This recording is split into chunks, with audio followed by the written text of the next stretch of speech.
ആ ശിക്ഷയിൽ നിന്ന് ഇളവ് കിട്ടാൻ വേണ്ടി ശുപാർശയുമായി കൊണ്ട് ചില ആളുകൾ വന്നു.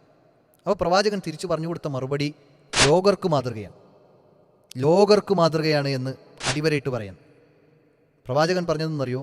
അസ്സലാമു അലൈക്കും വറഹ്മത്തുള്ളാഹി. ഇസ്ലാമിൻ്റെ മനോഹാരിതയെക്കുറിച്ച് നമ്മളൊന്ന് ആഴത്തിൽ പഠിക്കുന്ന സമയത്ത് ബോധ്യപ്പെടുന്നൊരു കാര്യമാണ്, ഇസ്ലാം നീതിയോടുകൂടി വർത്തിക്കണമെന്നും ഒരാളോടും അനീതി കാണിക്കാൻ പാടില്ല എന്നും, ഒരു മുസ്ലിമാകട്ടെ അമുസ്ലിമാകട്ടെ ആര് എന്തു ചെയ്താലും അവരോട് നീതി നിഷേധിക്കാൻ പാടില്ല എന്ന വലിയ അധ്യാപനമാണ് ഇസ്ലാം പഠിപ്പിക്കുന്നത്.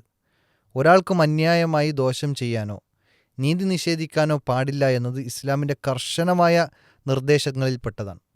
വിശുദ്ധ ഖുർആനിൽ അല്ലാഹു കൽപ്പിക്കുകയാണ്, ഇന്നല്ലാഹ യഅ്മുറു ബിൽ അദ്ലി വൽ ഇഹ്സാൻ. നീതി നടപ്പിലാക്കുവാനും ഏറ്റവും നല്ല രൂപത്തിൽ വർത്തിക്കുവാനും ഇസ്ലാം പഠിപ്പിക്കുന്നു, അത് അല്ലാഹു കൽപ്പിച്ചിരിക്കുന്നു. ഒരു വിശ്വാസിയെ സംബന്ധിച്ചിടത്തോളം, ഒരു മുസ്ലിമിനെ സംബന്ധിച്ചിടത്തോളം മറ്റെല്ലാ ആളുകളുടെ കാര്യങ്ങളെക്കാളും പ്രധാനം അല്ലാഹു ഒരു കാര്യം വിധിച്ചിട്ടുണ്ടെങ്കിൽ, കൽപ്പിച്ചിട്ടുണ്ടെങ്കിൽ അതനുസരിക്കുക എന്നതാണ്. അപ്പോൾ അല്ലാഹു കൽപ്പിച്ച, വിധിച്ച, നിർദ്ദേശിച്ച കാര്യമാണ് അതിലുണ്ടാവുക, നീതി ഉണ്ടാവുക, അതും ഏറ്റവും നല്ല രൂപത്തിലുണ്ടാവുക എന്നത്. ഒരിക്കലും മതം നോക്കിയിട്ട് നീതി തീരുമാനിക്കുന്ന ഒരു രൂപമല്ല ഇസ്ലാമിനുള്ളത്. എൻ്റെ മതക്കാരനാണ്, ഇന്നാളുടെ മതക്കാരനാണ്, അല്ലെങ്കിൽ നമ്മുടെ മതം സ്വീകരിക്കാത്തവരാണ് എന്ന് പറഞ്ഞിട്ട് മാറ്റി നിർത്തലോ അനീതി കാണിക്കലോ ഒന്നുമില്ല ഇസ്ലാമിൽ. ഇസ്ലാമിൽ നീതിപൂർവമായ നിലപാടുകളാണ് എടുക്കാൻ വിശ്വാസികളെ പഠിപ്പിച്ചിട്ടുള്ളത്. സൂറത്തു നഹലിലാണ് ആ ആയത്ത് നമുക്ക് കാണാൻ കഴിയുന്നത്. 90-ാമത്തെ ആയത്താണ്. അതിൽ കൃത്യമായി വ്യക്തമായി പഠിപ്പിക്കുന്നു, നീതി ഉണ്ടാകണം, നീതിയുക്തമായ തീരുമാനങ്ങളായിരിക്കണം, വിധികൾ നടപ്പിലാക്കുമ്പോൾ അത് നീതിയോടുകൂടിയായിരിക്കണം. ഇസ്ലാം വളരെ കർശനമായി പഠിപ്പിക്കുന്നുണ്ട്.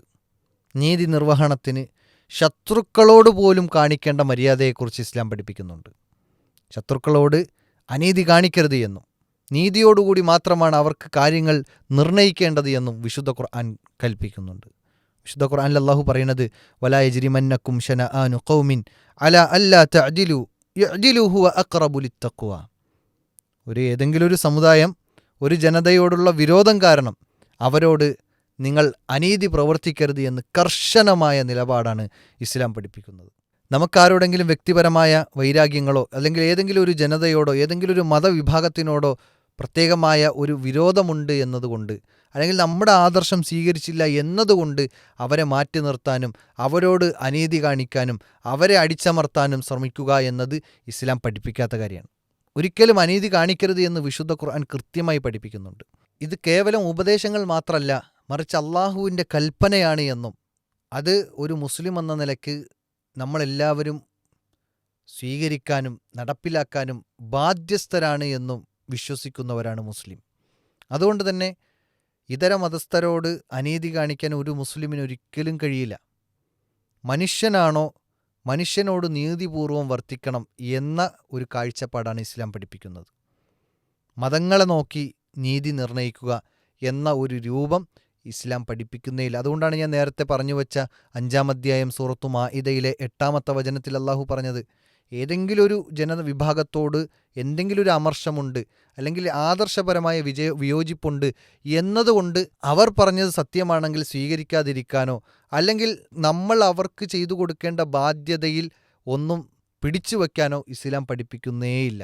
പ്രവാചകൻ സല്ലല്ലാഹു അലൈഹി വസല്ലമയുടെ പത്നിയായ ആയിഷ റളിയല്ലാഹു അൻഹയുടെ മേൽ വ്യഭിചാരാരോപണം ഉണ്ടായ സമയത്ത് ആ വ്യഭിചാരാരോപണം നടത്തിയ വ്യക്തി, അദ്ദേഹം ഇസ്ലാമിൻ്റെ പല നന്മകളും അല്ലെങ്കിൽ ചില പാരിതോഷങ്ങളും നേടിക്കൊണ്ടിരുന്ന വ്യക്തിയായിരുന്നു. അബൂബക്കർ റളിയല്ലാഹു ഉപ്പ എന്ന നിലക്ക് സ്വാഭാവികമായും ഉണ്ടായൊരു വേദനയുടെ പുറത്ത് അദ്ദേഹത്തിന് ഇനി കൊടുക്കുന്നതെല്ലാം നിർത്തിവെച്ചു എന്ന് പറഞ്ഞു. പക്ഷേ ആ സന്ദർഭത്തിൽ പോലും അനാവശ്യമായ ആരോപണം അത് പുറത്തു കൊണ്ടുവന്ന് ജനങ്ങൾക്കിടയിൽ പ്രശ്നമുണ്ടാക്കിയിട്ട് പോലും, അതും ഒരു പ്രവാചകൻ്റെ പേരിൽ, ആ പ്രവാചകൻ്റെ ഭാര്യയുടെ പേരിൽ വലിയ ആരോപണം കെട്ടിയുണ്ടാക്കിയിട്ടും ഇവിടെ നീതിയുക്തമായ നിലപാടാണ് ഇസ്ലാം സ്വീകരിച്ചിട്ടുള്ളത്. അതുകൊണ്ട് ഒരിക്കലും അത് തടയാൻ പാടില്ല എന്നും അതിനേക്കാൾ നല്ല രൂപത്തിലാണ് പിന്നീട് അബൂബക്കർ റളിയല്ലാഹു തിരിച്ചു കൊടുത്തിരുന്നത് എന്നും ചരിത്രം നമുക്ക് പഠിപ്പിച്ച് നൽകുന്നുണ്ട്. അതുകൊണ്ട് തന്നെ നമ്മൾ പൂർണ്ണമായി ഒരു മുസ്ലിം എന്ന നിലയ്ക്ക് പൂർണ്ണമായും മറ്റു ഇതര മതസ്ഥരോടും ഏത് സന്ദർഭത്തിലും നീതിയുക്തമായ നിലപാടുകളും തീരുമാനങ്ങളും സംസാരങ്ങളും ഇടപാടുകളുമാണ് വേണ്ടത് എന്ന് പഠിപ്പിക്കുന്നുണ്ട്. അവനാണ് മുസ്ലിം, അവനായിരിക്കും മുസ്ലിം. യാ അയ്യുഹല്ലദീന ആമനു ദുഖുലു ഫിസ്സിൽമി കാഫ. ഈ മതമെന്നത് നീതി പഠിപ്പിക്കുകയാണ്, സമാധാനത്തിൻ്റെ മതമാണ്. നമ്മൾ പരസ്പരം അഭിവാദ്യങ്ങൾ അർപ്പിക്കുന്നത് പോലും അസ്സലാമു അലൈക്കും എന്ന അഭിവാദ്യമാണ്. നിങ്ങൾക്ക് സമാധാനമുണ്ടാകട്ടെ, നിങ്ങളുടെ മേൽ സമാധാനം വർഷിക്കട്ടെ എന്നു പ്രാർത്ഥിക്കുകയാണ്. അതുകൊണ്ട് തന്നെ ഇസ്ലാം എന്നത് സമാധാനത്തിൻ്റെയും നീതിയുടെയും മതമാണ്. അത് നടപ്പിലാക്കുവാനും അത് ക്രിയാത്മകമായി ഇടപെടാനുമാണ് ഇസ്ലാം നമുക്ക് കൃത്യമായി പഠിപ്പിച്ചു തരുന്നത്. ഒരു വിശ്വാസി ആരാണ് എന്ന് സ്വഹാബത്തിനെ മുൻനിർത്തിക്കൊണ്ട് പ്രവാചകൻ പഠിപ്പിക്കുമ്പോൾ പ്രവാചകൻ പറഞ്ഞു തരാണ്, അല ഉഖ്ബിറുക്കും ബിൽ മുക്മിൻ. ആരാണ് മുക്മിൻ എന്നറിയോ? ആരാണ് മുക്മിൻ? വിശ്വാസികൾ. ശരിയായ വിശ്വാസി ആരാണെന്ന് ചോദിച്ചാൽ മൻ അമിനന്നാസ് അല അംവാലിഹിം വ അംഫുസിഹിം. ഒരാൾ ഒരു വിശ്വാസിയാണെങ്കിൽ അവൻ മറ്റുള്ള ആളുകൾ നിർഭയത്വത്തിലായിരിക്കും. ഇവൻ്റെ കയ്യിൽ നിന്ന് അവരുടെ ശരീരവും അതുപോലെ തന്നെ അവരുടെ സമ്പത്തും. അതായത് ഒരു മുസ്ലിമാൽ മറ്റൊരാൾ അവരുടെ സമ്പത്ത് നഷ്ടപ്പെടുന്ന, മറ്റൊരാൾക്ക് അവരുടെ ജീവിതം നഷ്ടപ്പെടുന്ന അവസ്ഥ ഉണ്ടാവില്ല എന്നാണ്. ഒരു മുസ്ലിമിനെ കൊണ്ട് മറ്റൊരാൾക്ക് പ്രയാസം ഉണ്ടാവില്ല. അവിടെ തീർന്നില്ല, വീണ്ടും നബി സല്ലല്ലാഹു അലൈഹി വസല്ലം വിശദീകരിച്ചു കൊടുക്കണം, വൽ മുസ്ലിമു മൻ സലിമൻ നാസു മിൻ ലിസാനിഹി വ ബിയദിഹി. പ്രവാചകൻ പറയുന്ന ഒരു മനുഷ്യൻ ഒരു മുസ്ലിമാണെങ്കിൽ അവൻ്റെ കൈ കൊണ്ടോ അവൻ്റെ നാവ് കൊണ്ടോ മറ്റുള്ളവർക്ക് ഉപദ്രവം ഉണ്ടാവില്ല എന്നാണ്. മറ്റുള്ളവർ അതിൽ നിർഭയത്വമായിരിക്കും, അവർ അതിൽ സമാധാനം കണ്ടെത്തും. ഒരു മുസ്ലിമിൻ്റെ കയ്യാൽ ഒരാൾക്കും വേദന ഏൽക്കേണ്ടി വരില്ല. ഒരു മുസ്ലിമിൻ്റെ നാവാൽ മറ്റൊരാൾ പ്രയാസപ്പെടുന്ന, മറ്റൊരാൾക്ക് കുത്തുവാക്കുകളോ മറ്റു പ്രയാസങ്ങളോ ഏറ്റുവാങ്ങേണ്ടി വരുന്ന സാഹചര്യം ഉണ്ടാവില്ല. അങ്ങനെ ഉള്ളവനാണ് ശരിക്കും മുസ്ലിം എന്ന് പ്രവാചകൻ പഠിപ്പിച്ചിരുന്നുണ്ട്. ഇനി ബാക്കി 2 കാര്യങ്ങൾ കൂടി പ്രവാചകൻ്റെ സംസാരത്തിൽ നമുക്ക് കാണാം. വൽ മുജാഹിദു. ആരാണ് മുജാഹിദ് എന്ന് പറഞ്ഞാൽ? മൻ ജാഹദ നഫ്സഹു.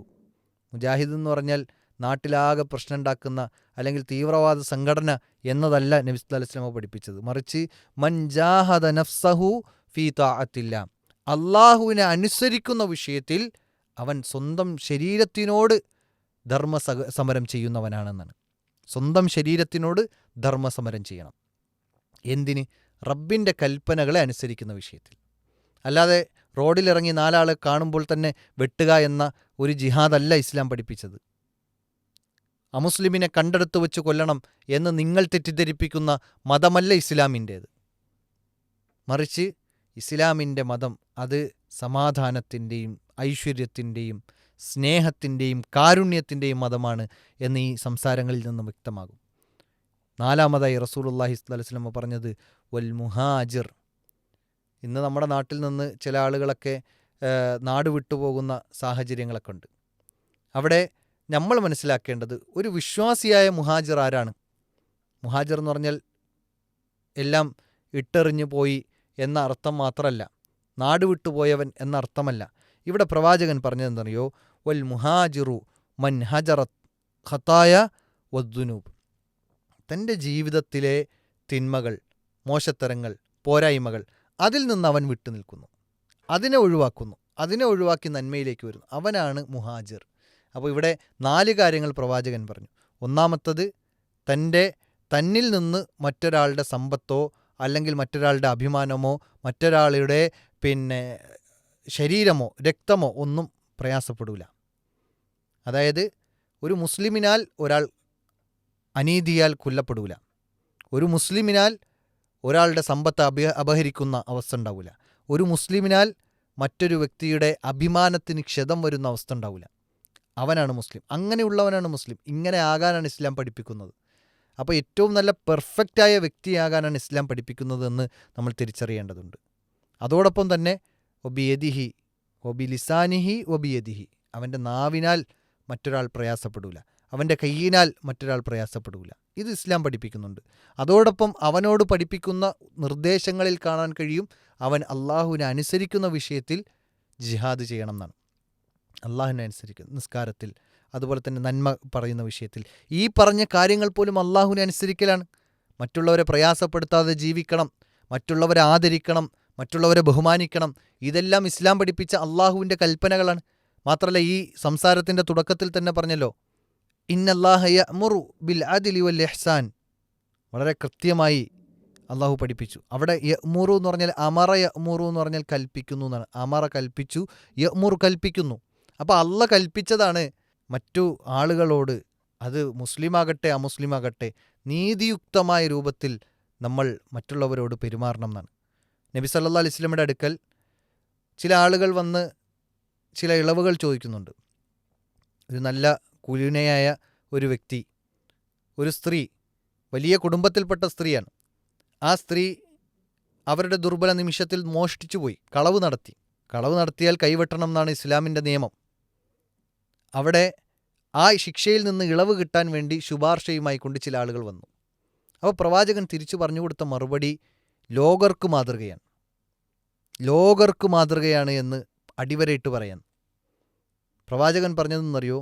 എൻ്റെ മകൾ ഫാത്തിമയാണ്. ഫാത്തിമ എന്ന് പറഞ്ഞാൽ പ്രവാചകൻ്റെ കരളിൻ്റെ കഷ്ണാണ്. ആ മകൾ ഫാത്തിമയാണ് കട്ടതെങ്കിൽ പോലും ഞാൻ അവളുടെ കൈവെട്ടും. പിന്നെയാണത് ഏതെങ്കിലും ഒരു നേതാവിന് ഇന്ന് പറയാൻ കഴിയുമോ? ഇന്ന് അത്തരം സ്വന്തക്കാരെ പിടിച്ചു ചേർത്ത് നിർത്തുന്ന, എന്തെങ്കിലും ഒരു പ്രശ്നമുണ്ടെങ്കിൽ ആ പ്രശ്നത്തിൽ നിന്ന് അവനെ എങ്ങനെയെങ്കിലും ഊരാൻ ശ്രമിക്കുന്ന നേതാക്കന്മാർ ജീവിച്ചിരിക്കുന്ന സമയത്ത് ലോകത്തിൻ്റെ നായകനായ പ്രവാചകൻ പഠിപ്പിച്ചു കൊടുക്കുന്നു, എൻ്റെ മകൾ ഫാത്തിമയാണ് കട്ടതെങ്കിൽ പോലും ഞാൻ അവളുടെ കൈവെട്ടും. ഇതാണ് നീതി. ഈ നീതിയാണ് ഇസ്ലാം പഠിപ്പിക്കുന്നത്. സ്വന്തക്കാരാണ്, ബന്ധുക്കാരാണ്, അയൽക്കാരാണ്, അല്ലെങ്കിൽ ഏറ്റവും അടുത്ത സുഹൃത്താണ് എന്ന് പറഞ്ഞിട്ട് നീതി നടപ്പിലാക്കാതെ നീതി നിഷേധിക്കുന്ന അവസ്ഥ ഉണ്ടാകരുത് എന്ന് ഇസ്ലാം പ്രത്യേകം പഠിപ്പിക്കുന്നുണ്ട്. അതുകൊണ്ട് ഇത് വെറും സംസാരമല്ല, അല്ലെങ്കിൽ വെറും കേവല ഉപദേശങ്ങളല്ല, മറിച്ചൊരു മനുഷ്യൻ സ്വീകരിച്ചു കഴിഞ്ഞാൽ ആ മനുഷ്യന് ഏറ്റവും പെർഫെക്റ്റായി ജീവിക്കാനും നാട് നന്നാവാനും രാജ്യം നന്നാവാനും ഭരണാധികാരികൾ നന്നാവാനും എല്ലാം ഉപകരിക്കുന്ന ഏറ്റവും നല്ല വസിയത്തുകളും ഉപദേശങ്ങളുമാണ് ഇസ്ലാം മുന്നോട്ട് വയ്ക്കുന്നത് എന്ന് നമ്മൾ തിരിച്ചറിയണം. അള്ളാഹു ഇതിനുള്ള തൗഫീക്ക് നൽകി അനുഗ്രഹിക്കുമാറാകട്ടെ. ആഖിറു ദഅ്വാന അനിൽ ഹംദുലില്ലാഹി റബ്ബിൽ ആലമീൻ. അസ്സലാമു അലൈക്കും വറഹ്മത്തുള്ളാഹി വബറകാതുഹു.